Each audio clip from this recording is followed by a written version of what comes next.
আজ তোমাদের জন্য এনেছি আলু দিয়ে মুরগির মাংসের ঝোল। বাঙালিদের জন্য আলু খুব প্রিয় একটি জিনিস। সেটা যদি মুরগির মাংসের ঝোল হয় বা খাসির মাংসর বা বিরিয়ানি, তাহলে তো আলু লাগবেই।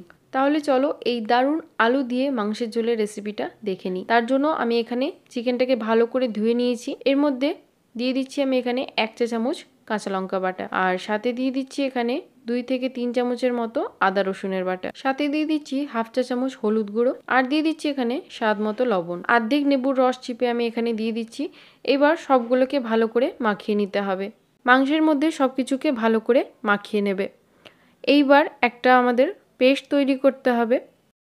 তার জন্য এখানে আমি নিয়েছি 1/2 কাপের মতো দই। দইটা মোটেও বেশি টক নেবে না। এখানে আমি দিয়ে দিচ্ছি 1.5 চামচের মতো লাল লঙ্কার গুঁড়ো, 1.5 চামচ দিয়ে দিচ্ছি ধনে গুঁড়ো, সাথে দিয়ে দিচ্ছি 1 চামচ হলুদ গুঁড়ো, আর এখানে দিয়ে দিচ্ছি 1 চামচ জিরে গুঁড়ো। এই মশলাগুলোকে দিয়ে দইয়ের সাথে ভালো করে মিশিয়ে নিতে হবে। মিশিয়ে নিয়ে এরম পেস্ট করে রেখে দিতে হবে। তারপর কড়াই দিয়ে দিচ্ছি বেশ কিছুটা তেল। তেলে দিয়ে দিচ্ছি 2 চামচের মতো ঘি। ঘিটাকে তেলের মধ্যে ভালো করে গলিয়ে নেবে। আর তারপর এখানে আমি আলুগুলোকে দিয়ে দিচ্ছি। আলুটাকে এরম বড় বড় সাইজ করে কেটে নিয়েছি। সব আলুটাকে আমি এখানে দিয়ে দিলাম। আলুগুলোকে লালচে করে এতে ভেজে নিতে হবে। ভাজতে ভাজতে যখন আলুগুলোর গায়ে এরম লালচে হয়ে আসবে, তখন এগুলোকে তেল থেকে তুলে নেব। এবার সেই থেকে যাওয়া তেলের মধ্যে কিছু গরম মশলা নিয়েছি, সেটাকে দিয়ে দেবো।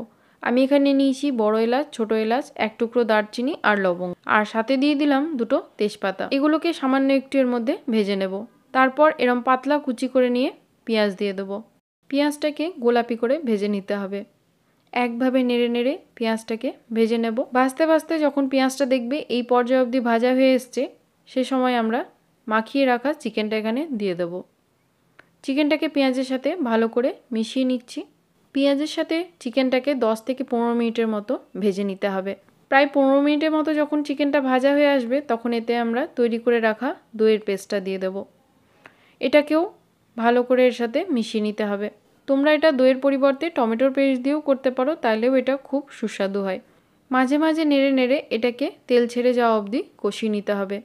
যত ভালো করে কষাবে এর স্বাদ ততটাই ভালো হবে। কষাতে কষাতে যখন দেখবে এরম তেল ছেড়ে এসছে, সেই পর্যায়ে এখানে জল দিয়ে দেবো। আমি এখানে গরম জল ব্যবহার করছি। প্রায় এখানে 2.5 কাপের মতো জল দিয়েছি। আর জলটা দেওয়ার পরেই আমরা এখানে ভেজে রাখা আলুগুলোকেও দিয়ে দিচ্ছি। আলুগুলোকে দিয়ে একবার সবটাকে ভালো করে মিশিয়ে নিতে হবে।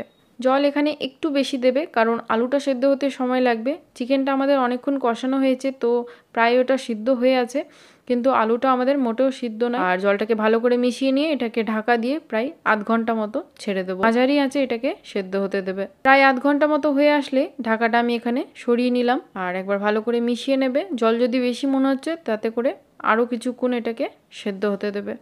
কিছুক্ষণ ফুটিয়ে নিলেই দেখবে জলটা কম হয়ে এসছে। যেমনটা তোমাদের ঝোল পছন্দ, সেই অনুযায়ী এতে ঝোল রাখবে। আর এই আমাদের আলু দিয়ে মাংসের ঝোল একদম তৈরি।